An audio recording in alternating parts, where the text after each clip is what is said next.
Salam emmeňize YouTube kanalyma hoş geldiniz. Men Süleyman Akmuratov.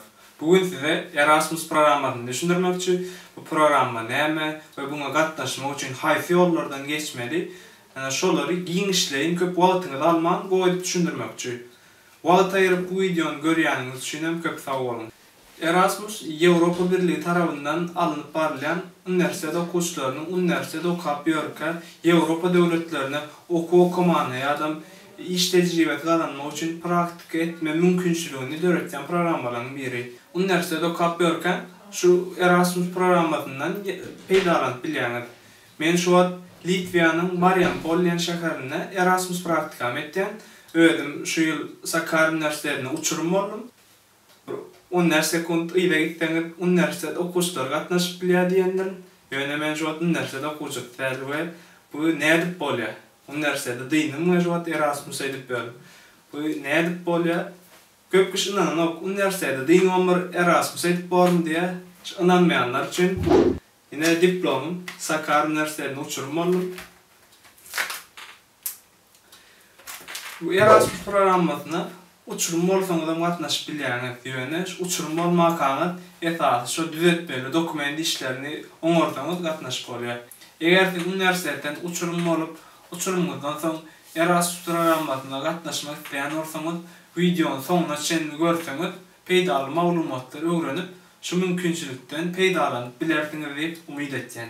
Men bu Erasmus programmasyny iki bölüp görmekçi. Birincisi Erasmus internship diýilen, iş tecrübe kazanmak üçin praktika edilen programmasy, ikincisi okumany edilen programmasy. Men bunu birinci Erasmus internshipden düşündirip başlayacak sebebi Erasmus internshipde käwar kynçylyklar bar, o kynçylyklary nädip düzelip bolýar, nädip dözgelip bolýar şolary öwrenmekçi. Siz Erasmus programmasyna gatnaşmagyna karar beren bolsaňyz, siziň birinji etmek zadyňyz okuyan üniversitetiňizde Erasmus web saýpasyna girmek ýa-da Erasmus ofisine gidip şu eýzaminler haçan bolýar, buňa gatnaşmak üçin näil baly gerek şolatlar soramaly. Eger siz bakalavr derejesinde okuyan bolsaňyz, üniversitetlerin köpüsi iň az 220 bal isleýär. Şu Erasmus programmasyna gatnaşmak üçin iň uly bal 4 bal. Türkiýede okuyanlar bilýänler, iň uly bal 4 bal we senden 220 bal isleýärler. Üniversitet ortalamaň diýilýär buňa. 220 ortalamany edenden soň enje internetten Erasmus web saýpasyna girmeliler.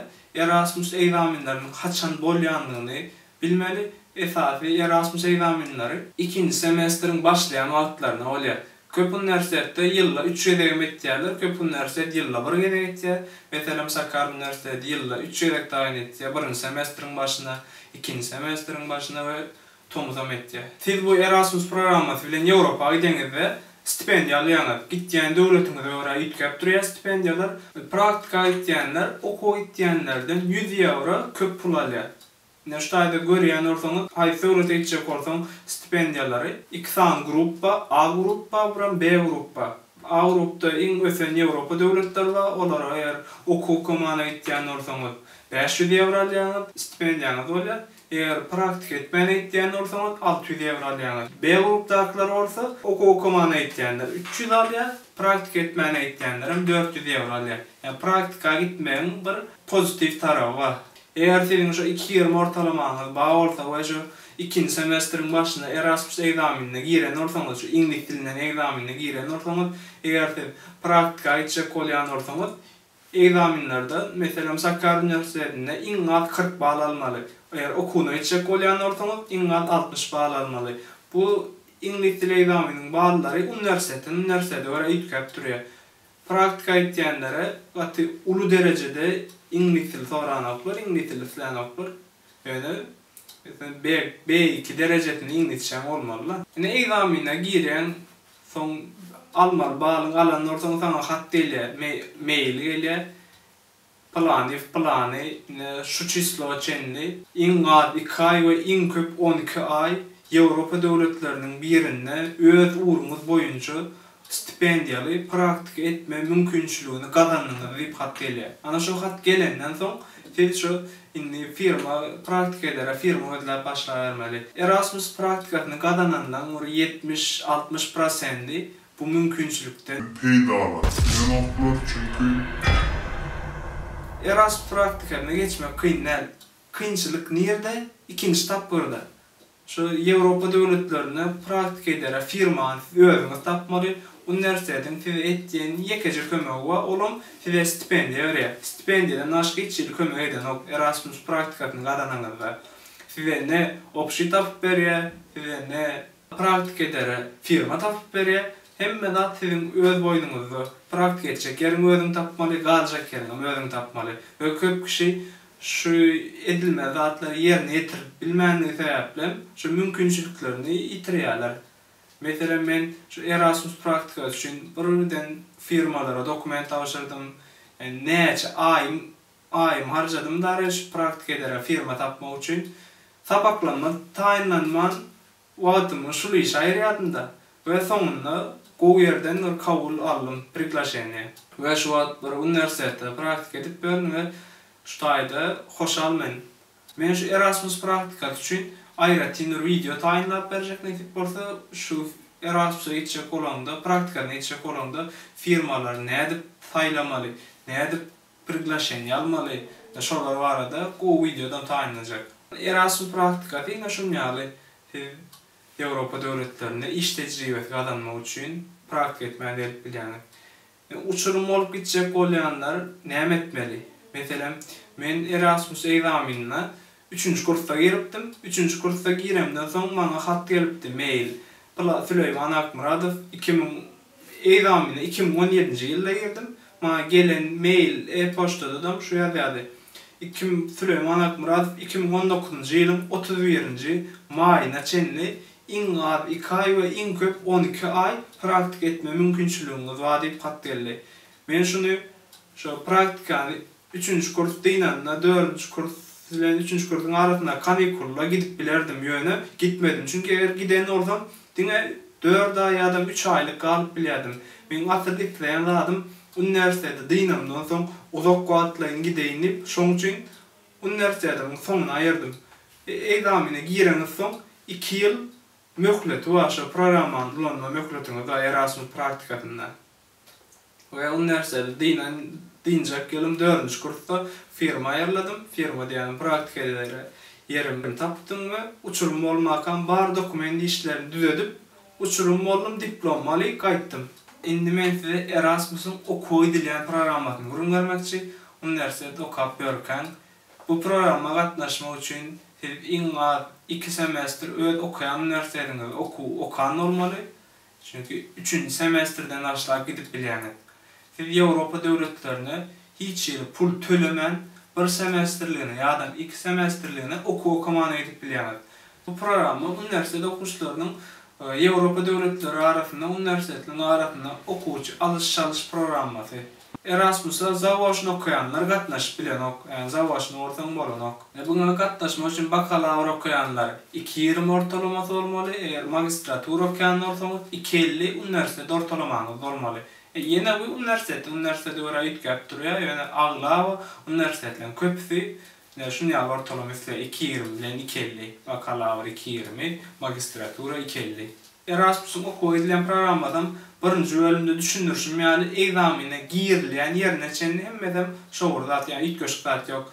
Şu 2.20 ortalamaňy bilen Erasmus'a tawşyrýanlar, ingliz dili egzaminine girýänler. Yani egzaminden sizden biraz köprek bağlılıklar bilýärler.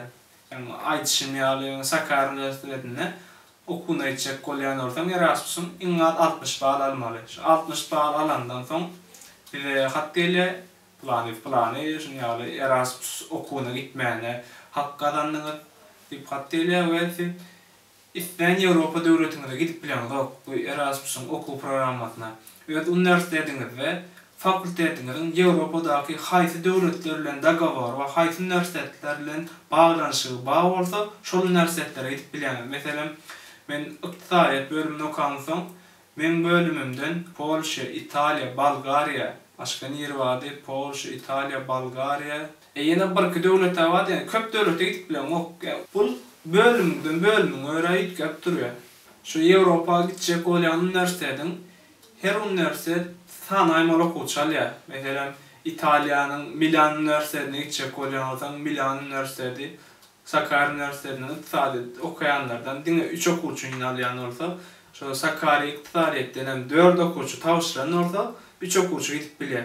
Ve şu 4 okuwçum ortalamalary 220 geçse de egzaminden 60'dan uly bal alanan bolsa şolaryň arasyndan bir gidip bilýär. Ve onu näme öğretýärler? Şu üniversite ortalamasy iň köp bolan egzaminden iň uly bal alan 3 okuwçuny saýlaýarlar. Ýa-da bu Erasmus praktikasyny oňýarlar. Sen şu 220 ortalamany geçýän we şu egzaminden 40 alandan soň göni şu firma tapyp bilsen bolýar, seni uğratýarlar.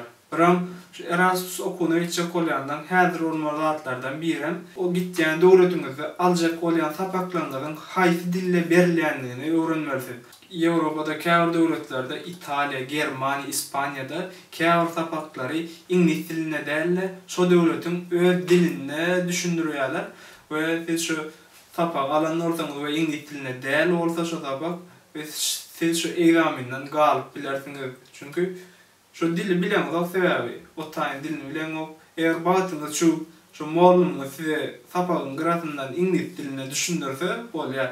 Ýöne size makladym, sapaklaryň full inglizçe bolan üniversitetleri saýlan. Siz bu Erasmus programmasyna 2 ýyl matnaşyp bilýäňiz.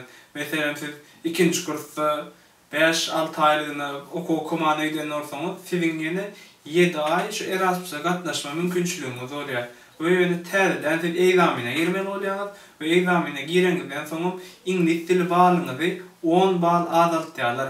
We bu azaltma sebäpleri siz odal Erasmus'a gatnaşanyňyz sebäpli siziň balyňyzy azaltýarlar we ikinji ýere gitjek bolýansoň biraz ingliz diline köprek bal almaly bolýaňyz. We siz okuwuny odal 5 ay giden bolsaňyz ýene Erasmus'tan peýdalanmak üçin 7 ay mümkinçiligiňiz bar. Siz şu 7 ay ya Erasmus'un ýene okuwuny gidip bilýäňiz ýa-da şu 7 ay Erasmus praktikasy bilen tamamlap bilýäňiz. Erasmus programmasyna näme üçin biz gatnaşmaly? Maksat näme bolmaly? Üniversitede okup görken, üniversiteden size berýän iň uly mümkinçilikleriň biri. Üniversite size diýär, "Köşew, yaman gowja okasaň diýär, Ýewropa uğratjak" diýär. Okumany diýen okuw uğratjak diýär, praktika edeniň praktika uğratjak diýär. Sen diňe tapaklama gowja taýyndan ne? Şu tapaklama gow taýyndan sana döwlet pul berip Ýewropa uğratjak, özüň göstermek üçin stipendiýa berýär. Meselem 10 aýlygyna Angliýa praktik etmäne gitýäniňizi düşünün, 10 aýlygyna sen 6000 euro stipendiýa alýan. Şu 6000 eurony eneň ataňdan soramak aňsat bolmaýar elbetde. Çünki az bir mukdar däl, köp mukdar bolan üçin ýöne sana üniversitet göni şu pul berýär stipendiýany. Sen şu etmeli zadyň gowja okup şu egzamine girerýär balyň bolmaly, egzaminiň gowja bal almaly we bir gow ýerlerden firma tapyp bilsen senden bagtlyk ýok. Döwlet tarapyndan stipendiýaly Ýewropa praktik etmäne gitýän adam, okumana gitýän. Menden maslahatym üniversitede okup görkäňiz diňe üniversite tapaklaryňyz bilen däl, üniversite tapaklaryň daşyndan bir zatlary öwrenin, kursa gatnaň, bir käbir klublara gatnaşyň özüňizi östirmek üçin, ýa-da şunýaly programmalara gatnaşyň Erasmus'a, Isaac programmasyna gatnaşyň. Bu Isaac programmasyna siziň üniversitet bardan oklar. Men mundan öňkü videolarymda düşündiripdim. Isaac programmasy arada giňişleýin, gowy düşündiren videoma.